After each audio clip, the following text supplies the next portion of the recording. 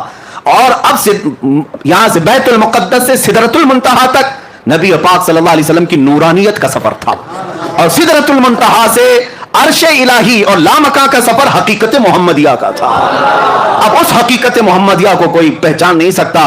بشریت بھی میرے آقا میں ہے، نورانیت بھی میرے آقا میں ہے، اور حقیقت بھی میرے آقا میں ہے، اور ہر جگہ کا لباس الگ ہے، اور ہر جگہ کی معراج ہوئی. ہر جگہ کی معراج کسے کہتے ہیں؟ عروج کو، بلندی کو. ہر جگہ وہ چیز میرے آقا کو دی گئی جس کو عام انسان کر ہی نہیں سکتا، عام انسان کر ہی نہیں سکتا. بشریت میں میرے آقا کو ایسا لے جایا گیا کہ مسجد حرم سے مسجد اقصی تک کا سفر کتنے چھوٹے لمحے میں کرایا گیا. کیا کوئی یہ بشر کر سکتا ہے؟ یہ عالم بشریت کی معراج تھی، اور یہ بھی معجزہ ہے. اب بیت المقدس سے سدرۃ المنتہا کا سفر یہ نورانیت کا سفر ہے، اور وہ سفر بھی کوئی فرشتہ بھی نہیں کر سکتا. وہ نبی پاک صلی اللہ تعالی علیہ وسلم کو معراج دی گئی. اب سدرۃ المنتہا سے رب ذوالجلال کی وصال اور قرب تک کی سب کا سفر یہ حقیقت محمدیہ کا سفر تھا. وہاں بھی معراج حضور کی بشریت کی بھی معراج ہے، نورانیت کی بھی معراج ہے، اور حقیقت کی بھی معراج ہے. ہر کیفیت اور ہر مرحلے کی معراج. اب یہ 3 مرحلوں سے جو سفر ہوا، اب میں آپ کو بتاؤں حضور رف رف کو چھوڑ کر پھر آگے کیسے گئے؟ آگے کیسے گئے؟ کدھر جاتے تھے؟ کہاں جاتے تھے؟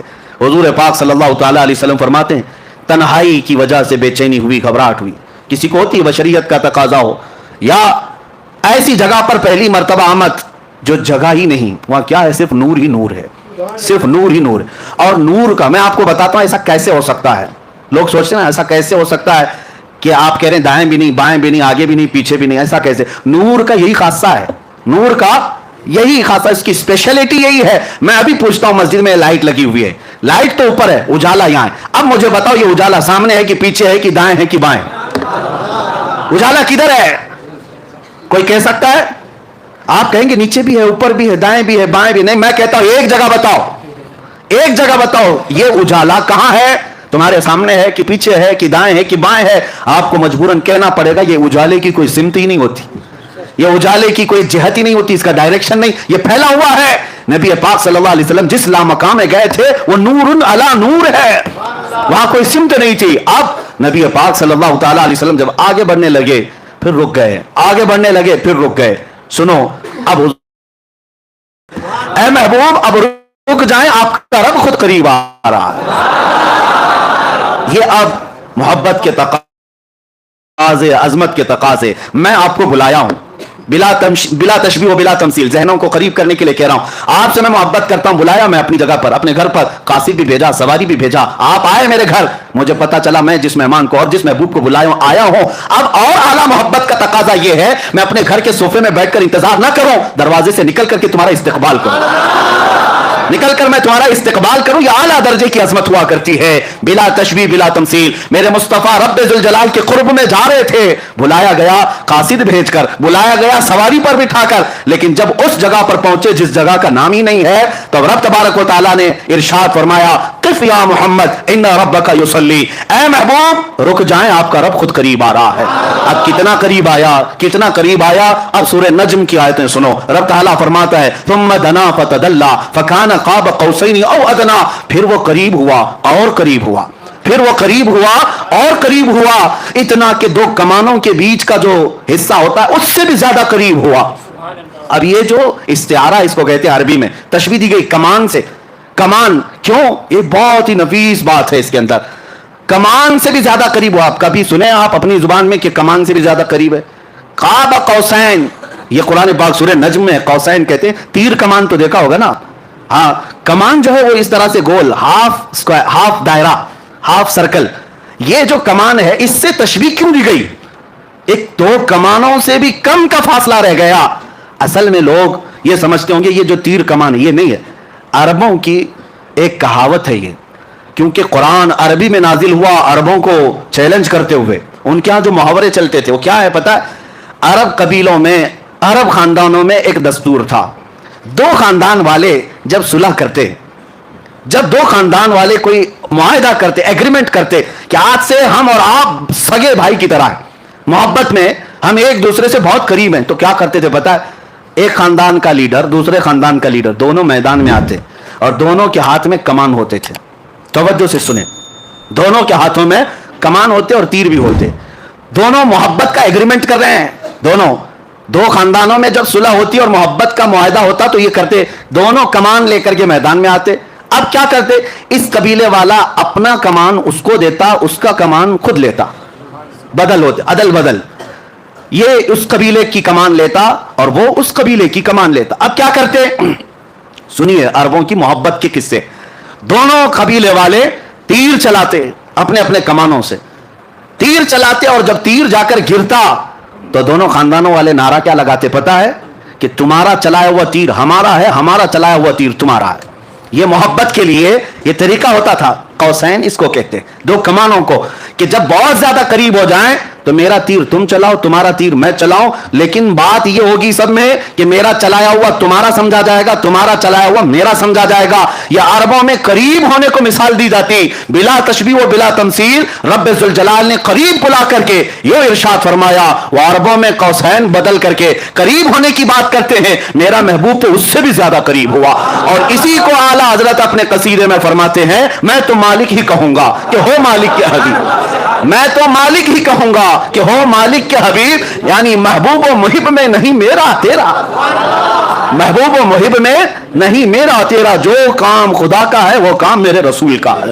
اور قرآن میں بھی ہے جو رسول نے فرمایا, اللہ فرماتا ہے یہ میرا کام ہے. تو یہ قرب کے لیے کہا گیا, اتنا قریب میرے آقا تشریف لے گئے. اب میں آپ کو بتاتا ہوں اس کے بعد کیا ہوا. اس کے بعد کیا ہوا, وہاں پر رب ذوالجلال کو محبوب رب نے, حضور پاک صلی اللہ تعالی علیہ وسلم نے اپنے ظاہری آنکھوں سے دیکھا, صرف تجلی کو نہیں پوری ذات الہی کو دیکھا. اب یہاں پر جو اعتراض ہے, قرآن پاک میں لا تدرکہ الابصار, اس کو کوئی آنکھ دیکھ نہیں سکتی, اس کو کوئی آنکھ دیکھ نہیں سکتی. یہ آیت پڑھ کر کے بعض لوگ یہ کہتے ہیں یہ ہو ہی نہیں سکتا, حضور کیسے دیکھ سکتے ہیں. لیکن میں ان سے کہتا ہوں اس آیت میں اللہ نے یہ نہیں فرمایا کہ میں عطا کروں تو بھی نہیں دیکھ سکتا, یہ تو نہیں فرمایا.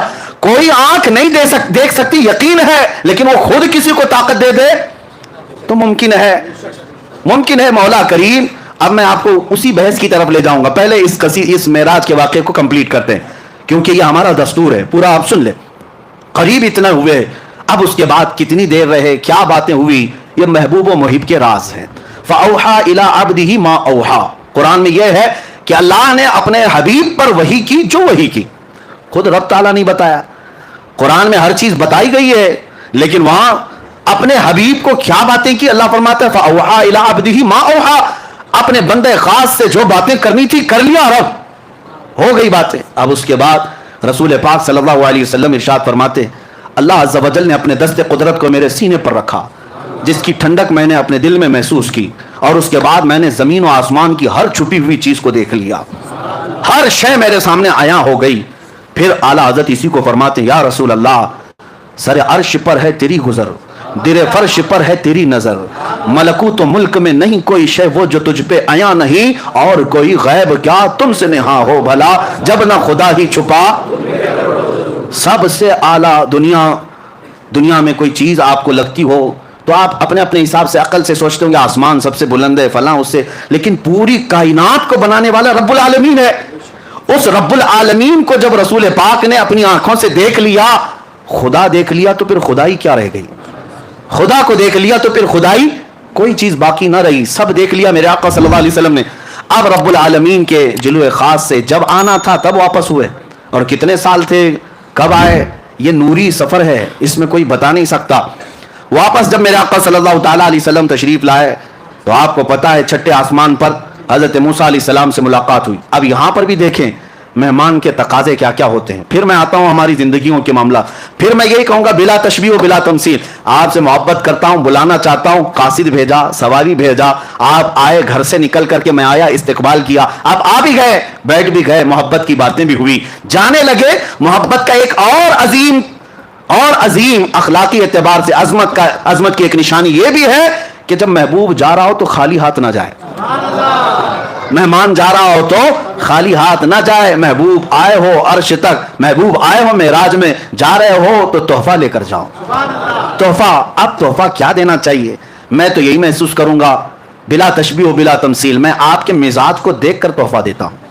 آپ آئے ہیں, آپ عطر پسند کرتے ہیں, عطر لے کے جائیے. آپ کو کپڑے پسند ہیں, کپڑے لے کر کے جائیے. آپ کو تسبیح پسند ہے, آپ وہ لے کر جائیں. ہر ایک آدمی پہلے پوچھ لیتا ہے کہ فلاں کو کیا پسند ہے. آپ اپنے گھر میں آنے کے وقت کئی لوگ پوچھتے ہیں کیا میٹھا پسند کرتے ہیں, کیا کھانا پسند کرتے ہیں. یعنی دستور زندگی کا یہ ہے, آنے والے کی پسند کی جاتی ہے اور وہی چیز کھلائی بھی جاتی, وہی چیز دی بھی جاتی. لیکن کمال ہے جب رسول پاک صلی اللہ تعالیٰ علیہ وسلم کو رب تعالیٰ تحفہ دے رہا ہے تو رسول پاک کی یقیناً پسند کے مطابق ہی دیا گیا ہوگا, پسند کے مطابق ہی دیا گیا ہوگا. اب یہاں سے پتہ چلتا ہے میرے آقا کا کمال. رسول پاک صلی اللہ تعالیٰ علیہ وسلم کو سب سے زیادہ کوئی چیز پسند تھی تو ہم غریب امتی پسند تھے. حضور کی یہی کی پسند ہے, امتی امتی. اسی لیے رب ذوالجلال نے تحفہ بھی کیا دیا, محبوب یہ آپ کی امت کے لیے, یہ آپ کی امت کے لیے ہے, آپ لے جائیں. نبی پاک صلی اللہ تعالیٰ علیہ وسلم کو تحفہ ان کی سب سے عزیز چیز دی گئی. اسی لیے میرے آقا نے فرمایا جعلت قرۃ عینی فی الصلاۃ, نماز میں میری آنکھوں کی ٹھنڈک ہے.